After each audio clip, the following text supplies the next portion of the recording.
to this day, what I love the most about YouTube is just the comments and being able to have the discussions in the comments. Having people to talk to about the things that I was watching that weren't just like a few friends of mine was an amazing experience. Just being able to talk about the most recent episode, talk about the things we liked and things we didn't like. It was amazing. And then as the views got higher, it just got more comments. And I was like, wow, oh my God. I just love the comments. Like, the comments are so great. 3, 2, 1.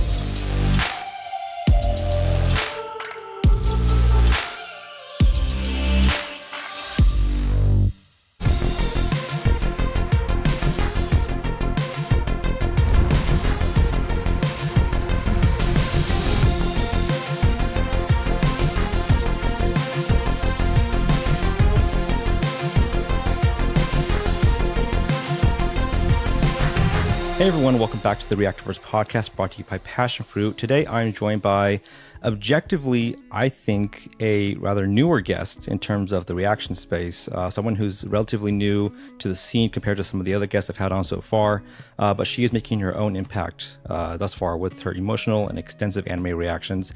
I'm excited to have her here today. It is Otaku Mai. Hello. Thank you for having me. Thank you so much for being here. Yeah, I know it's late for you. You're all the way in Scotland right now, so I appreciate you making the time for me tonight. No worries. I'm used to the time difference between America and Scotland. Get used to it after a bit of time. Like I said before, though, you're currently, I think, one of the quote unquote, younger reaction channels that I know, not in terms of like your actual age, but in terms of like the age of your channel, which is that you started during the 2020 era of what I call affectionately the pandemic babies of reaction channels, of people who started doing it because you were, it was the time when I know so many channels now that started in the pandemic, and they're like, I have nothing better to do, so I'm going to start a reaction channel. So here we are. And a lot of those channels have thrived now. And so I want to get into that. Obviously, your experience to that, your experience with the channel, how things have gone since then, because you're here now, and I appreciate what you've done and what you brought to the space. Thank you. So, like you said, I did start back in 2020 during COVID, May 2020, actually, so it's been just over 3 years now. And initially, I was going to start before the pandemic, actually. I think it was during January time, I was like, oh, I'm going to start a channel, and I recorded my first video, and then I just didn't touch it until COVID came, and I had nothing better to do, and I was like, okay, this is like my shot. So I uploaded my first video, which wasn't even a reaction. I wasn't planning to do reactions at first. I was doing reviews on anime. So I uploaded my first review, and it did all right, but like, I was new. Most of my views were from friends and family, of course. And then it wasn't until, I think, July, when ReZero started airing, that I decided to try reactions, see how it went. And the first one was received really well compared to my other videos, which I didn't expect, which was a great thing for me. I was like, oh my God, all these views. I was over 100 views. Wow, that's insane. And then, I just kept going from there. And I think the fact that I started in COVID really helped my channel grow, because everyone like me had nothing better to do than to watch YouTube. So starting in COVID did really help me out with getting that first boost, and doing the shows that were quite popular at that time. There weren't many because anime also took a big hit from COVID. So I was just doing the ones that were there at the time. And I managed to grow. And then towards the end of the year, Attack on Titan came back, and that was it. That helped my channel really boost up. And here we are now, 3.5 years later, doing quite well.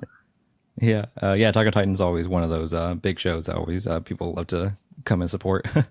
But I want to even go back further. So, like I said, you're from Scotland, and were you born and raised in Scotland? Yeah, so from the age of 7. Before that, I was in England, and then I moved to Scotland when I was 7. I've been here ever since. And I guess, what was your exposure to anime and or Western media out there? So from a young age, I was like watching cartoons, of course. I didn't know what anime was. I watched a lot of like American TV and things like that, like The Vampire Diaries and Once Upon a Time and those kind of shows that came out on Netflix. I watched some anime when I was younger, I guess. I didn't know it was anime like everyone else does. But I wasn't really much of a Pokemon person. I was more like Bakugan and like Pretty Cure, like the magical girls and things. But I had no idea what it was. Right. And then it was, I think, 2015 that I first discovered what anime actually was. I used to like to draw a bit, and the way that it started is I was drawing anime characters. I knew what anime was at that point, but I was just drawing them. And then at one point I came across this character that I wanted to draw by like these step-by-step things. I'm not a good drawer otherwise, I just do the step-by-step. And I saw like the name of the character and then what anime he was from. And so I was like, oh, I'll give it a shot maybe. And that was what started. It was with Clanad. That started my journey with anime. And then for the next year, I didn't dive any deeper than that one show. I just kept watching the same anime, which is really insane now that I think about it. But I was like, I think I was scared to go into that world. So I just kept watching the same one over and over. And then 2016 summer, after my exams, I was like, oh, maybe I should try some other ones. So I started watching ones that were like that. And then that kept going. And I think I'd say it was after I watched Fullmetal Alchemist Brotherhood that really secured me in the anime sphere. Like I was like, I'm in love with this thing, and I just kept watching more and more, and I've watched a lot now since then. Right. Yeah, because I was the same way, really. When I was growing up, obviously a big gateway anime for a lot of young kids is like Dragon Ball Z, Pokemon, like you said. And so when I started watching Dragon Ball Z as a kid, I would draw them as well. I like the kind of design of like their character designs, and so that's how I got sort of like affiliated with it. And it wasn't until similarly when I was in high school, I found the kind of boom of like Naruto and other shows that were coming to the States. That made them a little more accessible. And when I got into the, like you said, you're afraid to sort of like step over that line into like, okay, well, I want to maybe know more about this, but it's a huge landscape of what is out there, and trying to parse that out could be a little overwhelming. When you were getting into it, do you know like what was like kind of like the gateway anime for you that sort of like cemented like, okay, I want to know more about this officially now. I'm prepared to sort of like dive more into this. I mean, the first anime that I watched was like Clanad, but that wasn't the one that really like cemented my love for anime. It was like that and like the others that are like it, like Your Lie in April and Angel Beats. I just started off with all those really sad ones that make you cry for some reason. But it wasn't until I think a year and a half later I was watching Fullmetal Alchemist, the original actually, during my exam time, and I got hooked on it. And then afterwards I watched Fullmetal Alchemist Brotherhood, and it was then from then on I was like, wow, this is something that I really want to get deep into. Like it was amazing, and to this day it's still my favorite anime of all time. Yeah, it's similar to me again. Like I also watched Full Metal. That was one of my first other animes I watched along with Naruto, and that was, I think, maybe because again, or at least for me, these sort of like westernized like architecture of everything, and like the way it's set in sort of like the like Germanic sort of setting of things made it a little more accessible, like at least in my mind as a kid. But in that sense, like you watch so much anime now, like and you don't focus any American or live action content on your channel. Is anime just something like a sort of like medium that you prefer like over like live action content or American content? Yeah, I tend to gravitate towards anime more. Like if I have free time and I have nothing, I have a little bit of free time, what I will usually do is I'll watch anime. I won't go more towards like American TV and stuff. Like I do watch a lot of Western TV. I go watch movies and things in cinema, but anime is my like medium of choice when I have the choice and when I have the time. So I think with my channel, I didn't see any other thing that I'd react to other than anime. Like I started it because I didn't have many people to talk to about anime, so that was the whole point of my channel to begin with. All right. And then, yeah, so getting into the channel again, you started in May of 2020, right as the pandemic was sort of like solidifying itself in a idea of like, okay, we're going to be kind of stuck with this thing for a little while, and everyone was like isolating. Do you recall like when you started, because you said you recorded earlier in the year and you just didn't touch it until later, when you decided to put that out? Do you recall the sort of like what was going on in your life personally at that time when you were deciding like, okay, I want to sort of like make this effort on the channel? I mean, I don't remember what actually like struck me as the point that I would start editing this video and start actually putting it out. I think I just had nothing else to do, and maybe I was like, it's about time. I said I would do this like half a year ago and I didn't do it. And I think my parents probably urged me on. They were like, you've got this video recorded, you might as well do something with it.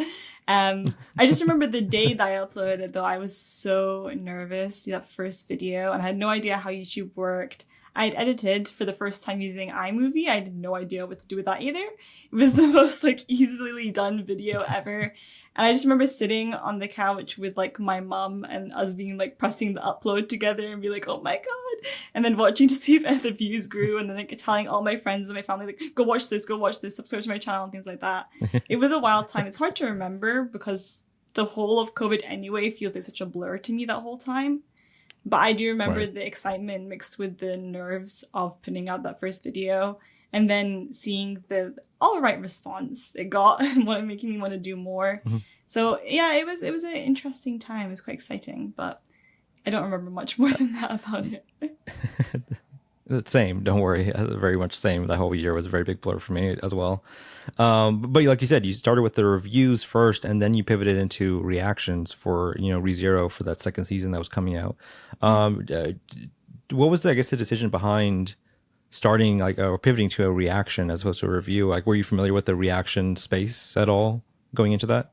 I was kind of familiar with the reaction space. I didn't personally watch a lot of YouTube before I started doing my own YouTube. Like, I watched a few channels here and there, but I didn't really watch as much as I do now, basically. And I was only familiar with a few reactions that I had found that were more specific to like series that I was watching, or just like a specific episode that I wanted to see how someone reacted to it, things like that. I never followed someone properly. And then the idea to do reactions came about first from like me thinking it'd be fun, but also it was a lot of my friends and family with their experience of how I usually watch anime, in that I am very expressive as I am. I've screamed, I've cried. My parents at this point and my whole family don't even bat an eye when they see that I'm crying, because I just cry all the time over anime. The first time I ever screamed, my mom ran to my room and she was like, "Are you okay?" And I'm like, "It's fine. This person just died. It's okay." And I used to watch anime with a friend of mine over FaceTime, and she'd be like, you'd be great in the reactions. Like I'm very expressive basically in how I watch things. So all that it took was me to take what I already do while I'm watching anime and just also verbalize it, rather than just my expressions and just my crying and my screaming, to just verbalize everything. And of course, at first it was hard for me to remember to speak and not just think. I remember my first reaction when I watch it back, I'm like, there's so much of me just watching and not saying a single thing. That must be so boring.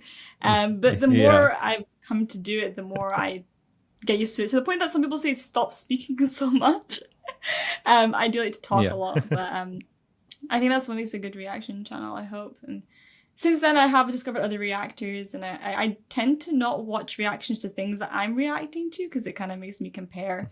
But I do watch reactions to other anime that I'm not reacting to, and I've grown to find other reactions that aren't just to anime, but also to other Western media as well, which is nice to see as well. But I just felt like reaction was my calling. Yeah, absolutely. I mean, yes, that's part of it. Is like if you have that sort of natural, reaction to things, is to be very expressive in your emotions. Like that's a big part of like the push that people have to get out there, because it's very clear, when you can find someone who has that sort of genuine reaction to media that they're watching, you think that this is like a great thing to share with other people. At least that's how I felt, watching reactions. That's why I like them so much. And you said, starting that first reaction, there was a lot of like, what you call like sort of dead air of just like watching. Was there, going into those first few videos, like, was there a significant learning curve in terms of like the etiquette and like being able to sort of express yourself outwardly more so than you're even like, genuinely comfortable with? I mean, I think after the first few, I kind of got used to it. I've gotten better at it now. And at first, I think I found it hard to speak and read subtitles at the same time as well. And to this day, sometimes there are things that I miss, or things that I find it hard to process at the time, and things that are a lot of like very dialogue heavy. Like for Attack on Titan, sometimes the very dialogue heavy episodes, I find it hard to react and also take it in. So sometimes I'm like, I come back the like video after and talk about my thoughts again, because I've finally processed and rewatched it, maybe the episode and things. And at first I used to always rewatch the episodes as well. That was a thing that I used to do, because I thought that I wasn't taking in enough while I was reacting.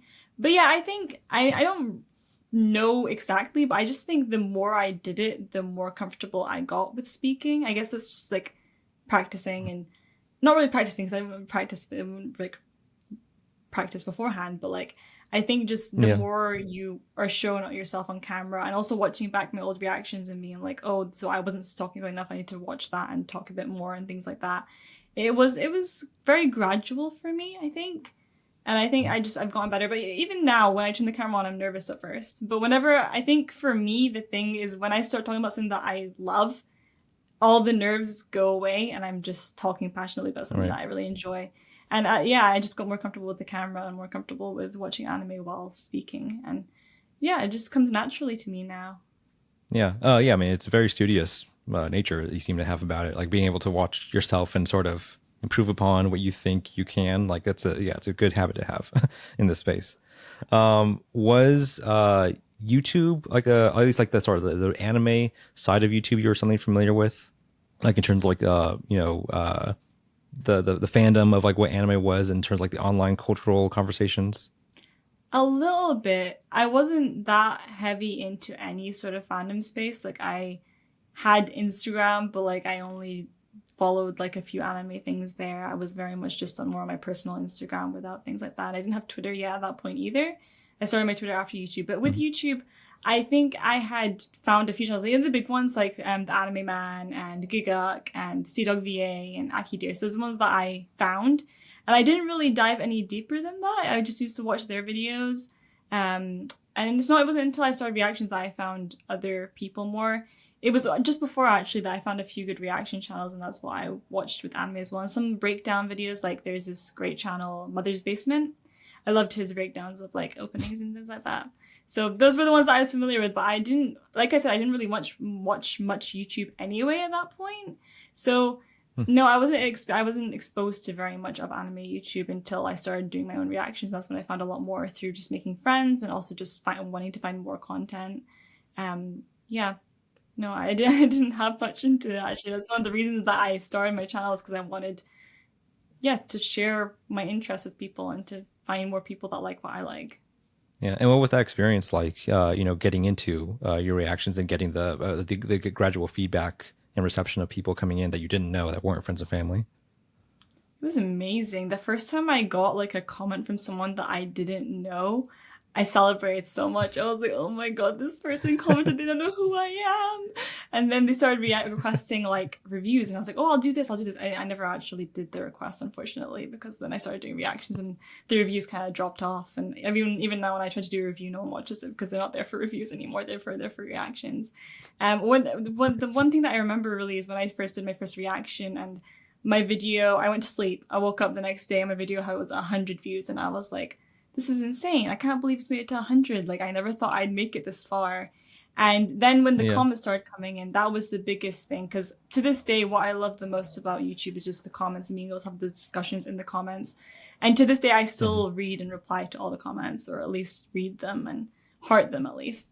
But I mostly reply to all of them. I just love that interaction is why I'm doing YouTube. So having people to talk to about the things that I was watching that weren't just like a few friends of mine was an amazing experience. Just being able to talk about the most recent episode, talk about the things we liked and things we didn't like. ReZero was especially good as a first reaction because it had a lot of highs, but also a lot of things to talk about and discuss and a lot of things to unpack. So when those first comments came in, I was really excited and I always made sure to like read them and to reply to them. And it was amazing. And then as the views got higher, it just got more comments. And I was like, wow, oh my God. That was great. And then the one big thing that changed with the comment section for me, though, I don't know if you're familiar with how bad spoilers can be, but Yep. people started leaving spoilers when I started writing to Attack on Titan.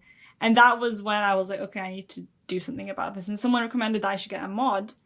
And so I did. I got my first moderator, a friend of mine through Twitter, and now I always have to get my comments checked before I read them to make sure there's no spoilers, because there's no point in me reacting if I've been spoiled, and there's nothing I hate more than spoilers myself. So comments change in that sense that there'd be a bunch that were removed from spoilers, and depending on the anime and how many comments there are, you get more spoilers. So I just love the comments. Like the comments are so great. Yeah, the comments are definitely one of the most rewarding parts of doing this whole thing. And but you're right, the spoilers and like the sort of moderation it needs sometimes when you start to blow up is so important. And do you still have things sort of moderated and filtered now? Mostly, I have three moderators right now, and what they can moderate completely solely depends on what manga they've read. If they haven't read Mm-hmm. the manga or the source material of what I am watching, then there's no way of them to check my comments. Because unlike a lot of people, I only do seasonal anime usually most of the time, so it's Right. only the source material that can be spoiled for me, not episodes that have already come out. But no, Mm-hmm. some like there are some that I have had to just pray and hope that people don't spoil me on, like Mob Psycho 100 that I did last year. I had no friends that Yeah. had watched it or like read it earlier, so I didn't get a moderator there. Luckily, that comment section was very nice. Even this season, I'm going into it with two anime actually. Psalm 100 and Mushoku Tensei that I don't have any moderator for. So I'm hoping those can get Mm-hmm. spoiled for me as well. But yeah, over even across three moderators, I can't have all of my anime checked, all my reactions checked. But Mm-hmm. most of them to this point have been checked. And the biggest ones, Right. especially like Jujutsu Kaisen and Attack on Titan and Demon Slayer, those are definitely checked for me because those are ones that people are more likely to leave spoilers on anyway. Absolutely. And you mentioned ReZero being, again, one of the first shows that you reacted to, along with Millionaire Detective. I think was the second one that you did Yeah, at the same simultaneously time. in that forced sort of era. Yeah. And was there any strategy behind those two shows, or was it just like I really love these shows, I want to just sit down and just like start with these because they mean so much to me?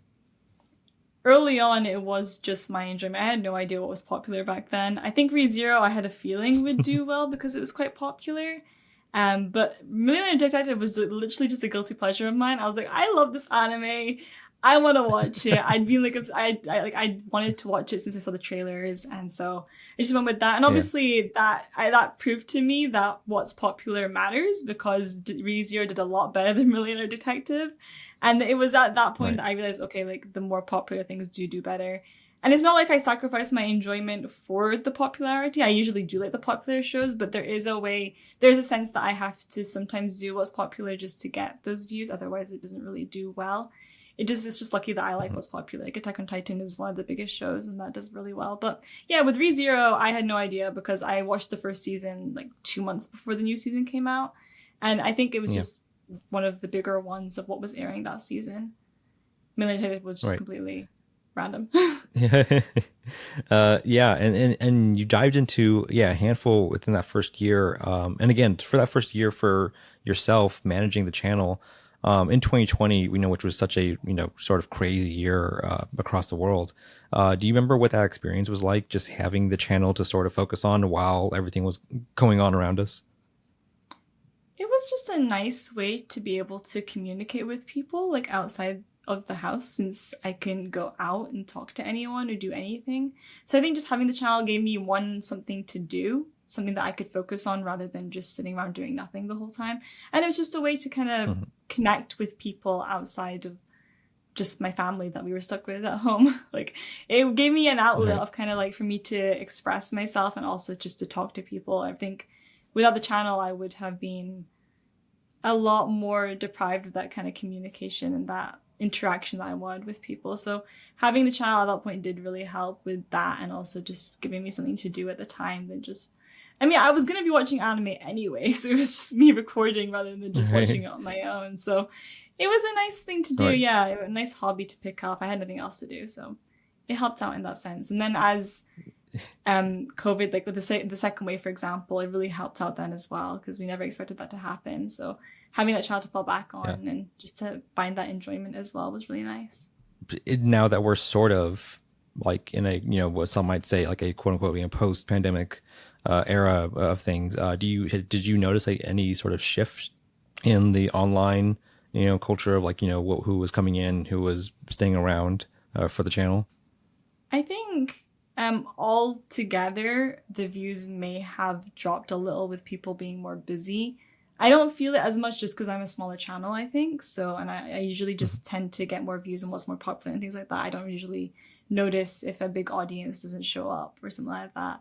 But I do think that people are less online now than they were back during COVID. So that might have had an effect. And even like now, like with the way things are, I think it just, yeah, kind of a little bit, but it didn't really affect me that much, I don't think. I think more of what the Right. Right. problem was with me, or like the only issue that arose, was that I was more busy. So I had less time to put into Yeah. YouTube, like, because I'm a medical student and I attend uni every day. Hmm. And having the first two Right. years that I was doing YouTube, everything was online. So I could like work around the Right. timings, and I could do an online lecture, and then I could film a video, and then I could go back doing online lectures. But with the return of uni, I had to go in for specific times, and then I started placements, which were 9 till 5, so I could only react when I came back. So that was the only thing that really changed, because I started during the pandemic, I never had to do that like management and that organization of Right. when I could film and things. I used to just film as soon as the episode came out. But yeah, that's the only big thing that Yeah. I noticed. I didn't really notice a lot with the change in online, or like how like the change in views and things. It didn't really affect me, I don't think, too much. Yeah. No, that's a really good point, though. Yeah, your own schedule is such a shift. I think getting back to the world, as it were. Yeah. Uh, do you do any significant research into selecting the shows now that you want to react to on camera? A little bit. It's more like I talk to my subscribers and I ask them what they want, and I also do my own research. I look into what shows I'd be interested in this season, what I think is going to do well. A lot of the time it helps with it being like new seasons of things, because I know how they've done previously. Like Jujutsu Kaisen right now, season 2 is airing. I knew season 1 was a big one, so I knew season 2 was going to do well. So in that sense, those ones are like, there's the ones that I'm sure I'm going to react to when they come out. But then other than that, it's like sometimes I'm like, I just have to guess. Because obviously all I do is seasonals mostly. So I just have to kind of guess what will do well. I have nothing to kind of refer to other than my prediction at times. Right. But a lot of what I do is second seasons. The season was different because I was taking a break for the last 2 weeks. So the new season started. So I know what kind of has been doing well these last 2 weeks. So that just helped me with what I wanted to do this season. But all the time it's just like me putting a poll out and being like, hey guys, so these are the ones I'm thinking about. What do you want? What ones do you want? Which would you rather I react to, and things like that. There was one season where I decided to do non-seasonals because the season was very cold. It was very dry. So there wasn't a lot coming out that season. So I was like, I put a big video out asking like, what do you want me to react to? And that was the first time I did non-seasonals. That was completely dependent on what my subscribers wanted. I didn't put any input into that. I just gave a few that I thought might be nice, and then people just commented, and I saw whoever got the most, and I put a poll out at the end of that, and that was the end of that. But yeah, this time it's like a combination. I remember that. Yeah, that was completely like different from what I've ever done, because I always do seasonals. So it was just, I had nothing that I wanted to react to that season. It was a very dry season, so that's the only reason that ever happened. I don't know if it'll ever happen again, if I'll ever do non-seasonals. They don't tend to do as well on my channel, so I don't usually gravitate towards them. It's a different experience altogether, though. There's like less stress with the uploading and things, and less stress of like having to get the episode out as soon as it airs, because I'm just doing it on my own schedule. So there was a kind of, it was a kind of relaxing season that time, like to get to do that. And it did make a lot of people happy, but yeah, it's usually seasonals, and it's just depending on what people want, and a combination of that and what I want, I guess. But sometimes I do have to sacrifice what I'd rather react to for the people that want different things. Like this season, for example, I was thinking of reacting to My Happy Marriage, which is a romance, which don't usually do well in reactions, but I kind of wanted to do it anyway. But then more people wanted, for example, Zone 100 or Mushoku Tensei, so I went towards those instead. But of course, I would never react to anything that I don't enjoy. So you definitely still need to make it an outlet for yourself. You can't, you can't sacrifice your enjoyment just to keep, what the numbers are saying. You got to like make sure to have like that outlet of like, I really want to watch this thing. I'm going to just dedicate myself to watching it. And and I appreciate that you took that initiative for the dry spell last year to ask the audience, because you ended up reacting to one of my favorite shows, Mob Psycho 100, which I really enjoyed your reactions to that. Yes, like it's important to for a channel, if you're trying to make it thrive, to sort of like just anticipate the numbers and like what the sort of conversation is around them. But when you're able to have the interactivity with your audience and like have them say, I really, really want you to watch the show because I like you as a person and I want to know what your reaction is going to be to this thing that I love. That sort of like builds like a really good community between you and them, because they appreciate, this game to kind of like have that sort of impact on you that you're also having on them and their favorite thing. Yeah, no, it's actually quite, it blows my mind how people, when I get requests and people really want me to see this thing, and then when, at the same time, like, when I let them down and I don't react to the thing, you can kind of see that they're kind of sad about it. But I feel quite honored that they like me enough that they want to see how I'd react to specific things. And there are the people that find me on Twitter instead. Like I always say that if you want my reactions on things I'm not reacting to, I can't give you a video, but I can give you my thoughts on Twitter. So a lot of people do go over to Twitter and talk to me there and find me there to see and ask me there what I thought about specific things. Because I can't react to everything, obviously. It's too much. But there is that kind of like interactivity there. And it's just kind of honoring that people want to see me react to all these kind of things. That it shows that they love. It shows that they just care about my reactions to things, which is I don't know why, but I really appreciate it. And you mentioned, Twitter being a place where you can share some of your other thoughts to shows that aren't actively on the channel. Recently, you did that for Monster and Avatar: The Last Airbender. What's the decision behind which shows you want to reserve for yourself off camera versus like the ones you want to like put towards the channel? Well, one of the big things is the popularity. Whatever show's going to be popular, I usually do tend to react to. But another thing is there's just shows sometimes that I just want to watch by myself and that I will share my thoughts on Twitter. For example, Fruits Basket a few years back it's such a special show to me. And I was thinking of reacting to it at first, but then I was like, it just means too much to me. I don't want to put that out there. Just kind of want to keep it for myself and just like be like comfortable when I'm watching it. And there was a time when I was also watching it with my friends, so I wanted to have that interaction instead of just us watching it on our own. And there are other things like this season, for example, Bungo Stray Dogs. I was thinking of reacting to it, but then I realized that it was just kind of like my comfort show, and I just wanted to keep it for myself. So there's just sometimes shows that I don't want to share my reactions to, that I just want to be comfortable in my pajamas, sitting in my bed watching instead. So those are kind of the ones that I'm like, okay, I won't react to those. But if people want to know my thoughts, and it's not just if people, I usually tend to go on Twitter to like ramble about things that I need to get out of my head or my system. Like something big happens in a show, I just want to talk about it. So that was my outlet. Twitter is very much unorganized and not like my YouTube channel at all. It's just a place for me to dump things, basically. But there are specific shows that I know people want to hear about. For example, My Hero Academia season 6, I think it was. I didn't react to that season. A lot of people were disappointed about that. But I used to go on every time a new episode came out and talk about it there. Avatar, I realized that a lot of people wanted to hear what I had to say about Avatar, so that's why I started talking about that one. Same with Monster. I just kind of really wanted to talk about my thoughts on that because it was a really big show for me. But it's usually things that just like affect me more that I talk about on Twitter, and things that I'm just not reacting to that I just go onto Twitter. But yeah, usually it's just more popular things is on YouTube, and then the less popular is on Twitter. And even then, sometimes I don't share things on Twitter, like for random shows that I'm watching. Are there any other shows that you've watched recently that you haven't spoken about publicly, but you enjoyed really, really much? What have I watched recently? I didn't talk much about Chihayafuru. I really like Chihayafuru. Is that how you say it? Chihayafuru. Yeah. It's a what's it about? It's about I don't remember the sport, but it's some kind of card game it's about. And I really enjoyed it, but there was not much people to talk to about. I think I mentioned it maybe once. And then after that, I just never talked about it again because there was no one like replying to my tweets about it. I had a friend who'd watched it, so that was quite good to get in there. But I think, what else have I watched recently that I didn't really talk about? I don't remember what I last watched. I was rewatching Hunter x Hunter recently. I didn't really talk about that, to be honest. I just kind of was enjoying it by myself. Sometimes I can't be bothered to tweet about something as well. Like, I'm just like, I can't be bothered to talk about this. I'll just keep it to myself. Perfectly things fine. Like that. I'm also rewatching Vinland Saga, and that's another one I'm not really talking about. But yeah, it just depends sometimes. I think a lot of the completed anime that I watch I don't talk about often. I don't know why. I mean, because you mentioned even rewatching shows that you reacted to for the sake of like catching more information that you might have missed, or even like refining your craft of it, and watching stuff off camera too, and top of your schedule. Do you have any tips or advice of like time management, how you're able to like be in uni and also still manage to have time for the channel, have time for yourself, and all these other things? It's hard. I'm not very good at time management. Sometimes I do sacrifice my studying for things like that, which isn't good of me. I love to watch anime, so it's very hard for me to stop myself.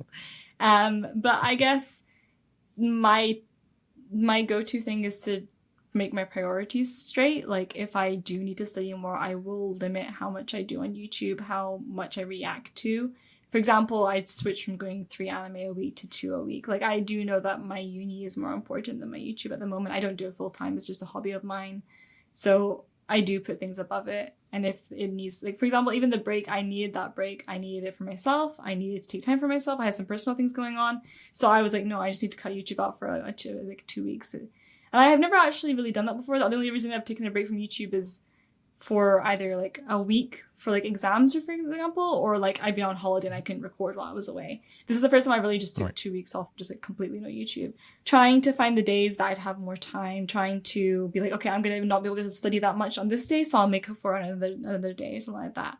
The same with watching anime, like I'll be like, okay, I need to get this done. If I do get this done, then I can go and watch an episode, or I can watch in between my breaks and things. But special thing that I do when I have exams, for example, I don't watch any new anime. I only watch like rewatches. I only do rewatches because I know if I know what happens next, I won't be tempted to continue watching. I just know I can stop.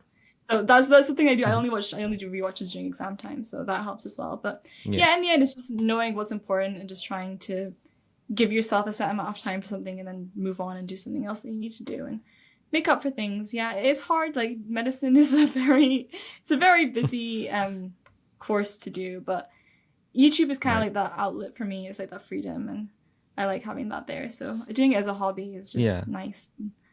I'm glad. Taking the breaks that you need again is very important, and I advocate for that for everyone doing this, working in this space, because it's easy to get stuck in the grind and the hustle of like, I need to keep putting out, I need to keep up with like what's next, what's new. And I advocate everyone to take a 2-week break, at least probably 2, maybe 3 times a year, honestly, if you're doing this, because you can get very, very burnt out very easily, on top of like you said, managing your own life and your own responsibilities. When you're I don't want to get too far into like pry into your break and take your break and make it into the content, but I want to ask, like, when you do the break, do you have any sort of like off limit stipulations for yourself, like no this, no that, things like that? When I was on this last break, I guess I just tried to stay completely away. Like I didn't even reply to any comments that I got. Like I had released Jujutsu Kaisen season 2 episode 1 just before I started my break, and even then I didn't reply to any of those comments. Like I just completely stayed away. I didn't even talk in the community post until the day before that I was going to be back. I was still active on Twitter, because Twitter is just kind of like where I dump things. But other than that, I just completely stayed away from YouTube, and that was a big change for me. I kind of missed, like, I came back today to film. I was like, I can't remember how to film anymore. Like, why do I do this? So I just kind of stayed away, didn't do anything to do with YouTube. And it was kind of nice just to get that little break, because the most I usually get is like a week between the seasons changing, and that's it. Because then the new season starts after the new season, and then the season's ending, and the new season starts. And then you just kind of, there's always usually like a week between that you just kind of get a little off time. But yeah, other than that, I usually never get off time. So just these 2 weeks, I just kind of stay completely away. And even though it was hard, especially with like me stopping myself from watching the new episodes so that I could save them for the reactions. But yeah, it was just kind of nice. It kind of like a little bit of air, I guess, a little bit of change, just to not have to think about YouTube and just completely avoid that space. Yeah, it was nice. Absolutely. It was nice different. Of course, I miss it. I love doing YouTube, but it just, I think I needed that little bit of time, and setting those boundaries and being like, okay, I'm just going to stay away for now was quite nice. Yeah, it's very, very necessary. I would definitely say. But now that you're back, or you're trying to get back into the swing of things with Jujutsu Kaisen and some of the other shows coming up, do you have any sort of future aspirations for the channel that you think that you want to try out, experiment with, or are you kind of just like, just want to kind of stay sort of like on the steady trajectory that you're on? I don't really know, to be honest. I don't really think about the future of my channel, just because it's just a hobby for me, unlike for other people that have to keep going and keep making money off of it. For me, money is just a perk, and I just enjoy doing it. I don't have any plans, really. I just want to keep doing what I'm doing as long as I can. I really don't know how long my channel will keep going, honestly. I don't know if I'll get too busy once I'm probably, like, I'm a doctor at that point. If I'll still have time to keep doing YouTube, I'll probably try, and maybe it'll slow down a bit then, but yeah, I just want to keep doing what I'm doing. I'm just enjoying what I'm doing and just keep going, I guess, until I don't want to do it anymore, until I can't do it anymore. Yeah, well, it's good. It's good to have those expectations of yourself, truthfully. I know at another reaction channel, he goes by the name Dr. Disney, and he is himself a doctor, and he reacts to Disney-related content. He made a channel over the pandemic, very similarly, where he wants to make sort of family-friendly content. And yeah, like that balance is important to strike for yourself when you are when you know if you can identify your channel as like yes a hobby as you say, that's like such an important thing for yourself because and for others because really think that you need to be able to set the expectations of like okay this is something that I need to balance with my own life and don't overextend yourself because that is the trap I think people fall into is that if you this is something that you feel is an outlet once you start turning into like a quote unquote business then things start to get a little like murky in terms of your commitment to it in terms of your passion and then your energy that you can put into it. So again, I really appreciate you clarifying that for yourself and for us today. Yeah, I do hear about that a lot with people who do end up their channel becomes their job, for example, and they kind of fall out of love of what they're doing. And I'd never want that to happen to me. I'd never seen YouTube as a job for me or anything like that. It's just an enjoyment for me. And I think the second that it would start being hard for me to do is when I'd want to stop. So if that ever did happen, I would take a break at least at first and then see if I want to keep going. But to this point, it's never become that. It's always just been a bit of fun for me. So I think as long as that is how it keeps going, then I'll still be here doing what I can as long as I can. That's great. Yeah, so in that sense, now that you've gone on almost I think 3 years time coming up to now. Over 3 years now, yeah. How do you feel you've grown with the channel over these past few years? I mean, I've gotten to know the YouTube area better, I guess, like how YouTube works, the algorithm, the way what does well and what doesn't well. That's kind of helps with that. I think I've also just become more comfortable with being myself. Like I've always been nothing but myself, but to sharing more of myself and just completely like letting go.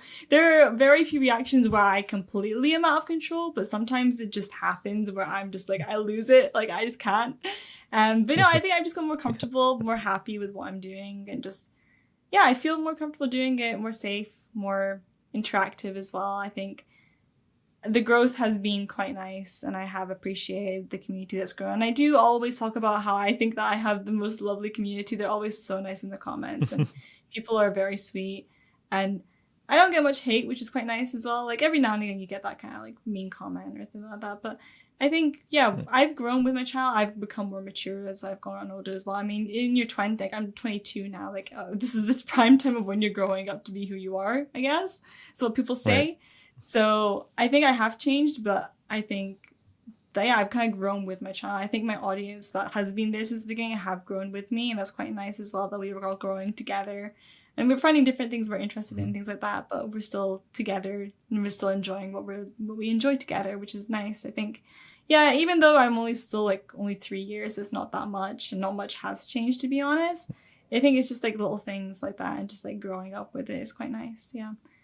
I don't know. I haven't gone long enough, I guess, to do anything. I think the only other thing is like I've changed my editing style after I went through that. I don't know if you were there for the whole, what was it, 2021 when my channel was almost terminated.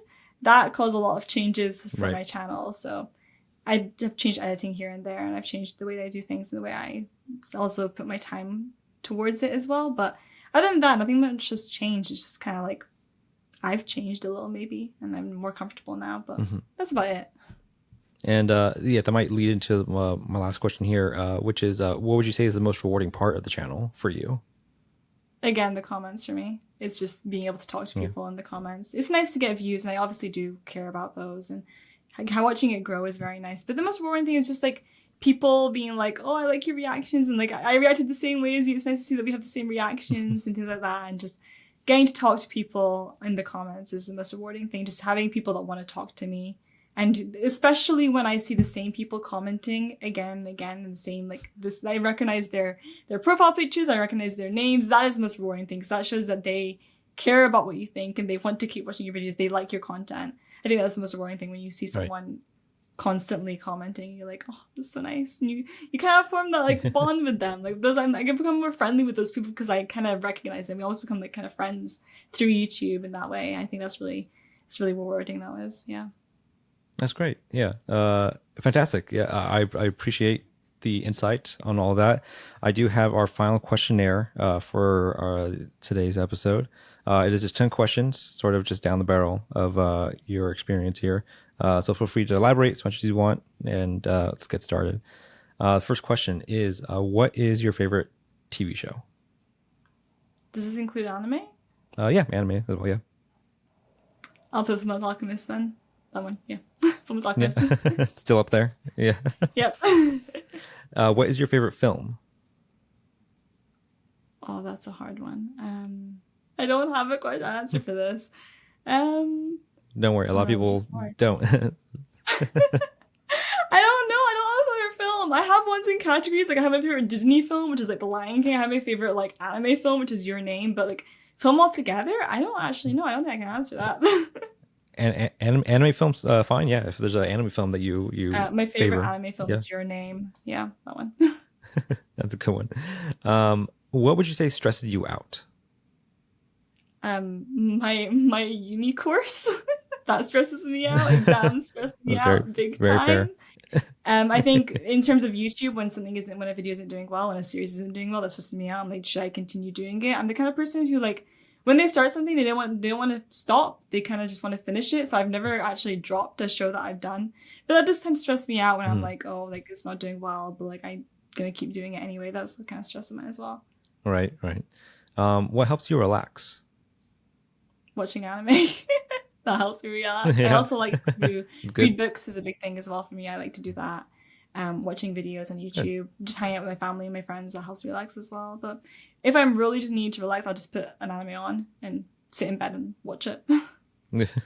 I guess so then what pastime outside of TV or anime do you think you would enjoy the most? Reading, that doesn't count as one of the things, right? Reading. That's Yeah, it. I've yeah, always that's right, loved absolutely. reading.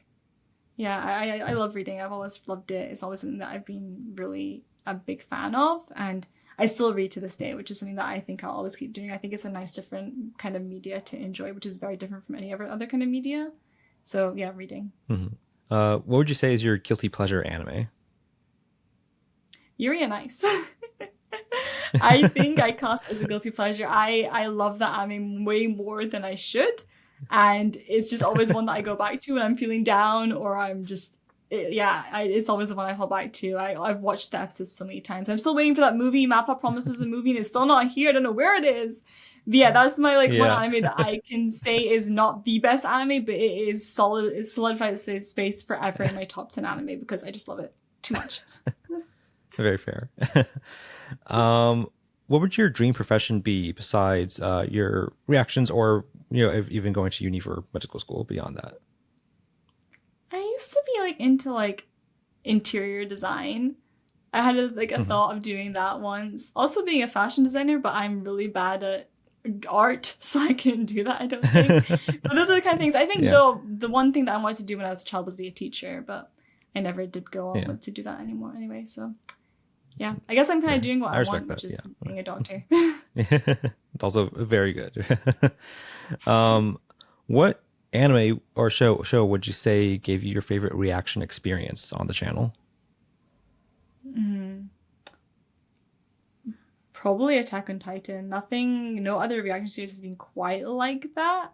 With how like the comments that came out of it, the views, the experience, like it changed my experience of Attack on Titan altogether, having been able to react to that. And I think it's the most memorable time. It also gave me some of the worst times at the same time with people just when things got very controversial and people were like Team Jaegerist Still or Team memorable. Marlian, whatever. That got Yeah, kind of hard, but yeah. also it did give me my best time on the channel, and that's why I'm very sad that it's coming to an end. Like the next part is meant to be the last part, so to not be able to say, "Oh, Attack on Titan is back on my channel," it's gonna be quite sad to say that, like goodbye to it. But Right. that's the one I probably enjoyed Very the true. most doing on my channel. What show do you wish you could erase from your memory and rewatch again for the first time on camera for a reaction? Oh, so many that I wish I could watch for the first time on camera and off camera. One of them I've always wished I could do is just all of Attack on Titan, like from the beginning. I wish I could have done that. Right. That's a big one that I wish I could have done, yeah. Maybe Jujutsu Kaisen, but it's still quite new. No, I think number one would be to do Attack on Titan just from the beginning. I think it would have been such a journey and that sense of completion of something as well, I think. So out of the ones I think Attack on Titan would be one that I would like to erase my mind and do as a reaction from the beginning. I'm for that. Yeah, I would love to watch those. If you have a way that I can erase memory, send it to me so I can do that. And the final question is, what advice would you give to your past self when you started the channel? What advice would I give? I don't know. Like, I've always been myself, so I used to be like, just continue, like, be hopeful and just keep doing what you enjoy. Don't care too much about the views. They are important, but like they're not the most important thing. And you're gonna do well. Like, you're gonna grow and you're gonna find a nice community there, and that's okay. And just keep doing what you're doing and just be yourself. It's good. Yeah. It's very, very good advice. It's truthfully probably, in my opinion, the most important advice to remember, even for myself doing these every day. Yeah. May, thank you so much for joining us. I really appreciate you making the time again. I know it's late where you're at. It's okay. Don't worry. I appreciate it coming on tonight. Where can everyone find you online? So my YouTube channel is Otaku Mai, and on Twitter you can find me as Otaku Mai1, and that's about all I have, really. It's good. It's fair enough. Yeah, if you're watching this on YouTube, please like, subscribe, all that good stuff. If you find this on the newsletter, please share that as well. We appreciate any new subscribers to that, and we'll catch you on the next episode.